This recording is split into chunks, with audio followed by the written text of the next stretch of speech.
Do you want to know how to dispute a transaction on Capital One and get your money back quickly? Here's how to do it. First, you need to go on your web browser and search for capitalone.com.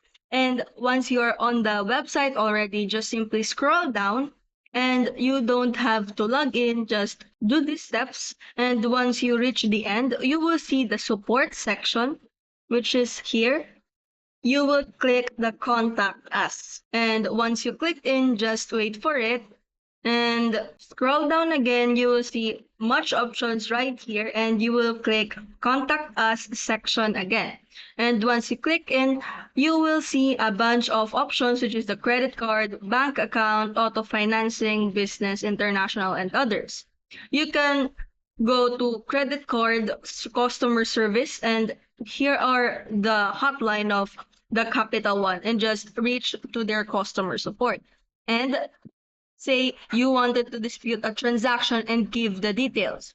And that's how to dispute a transaction on Capital One.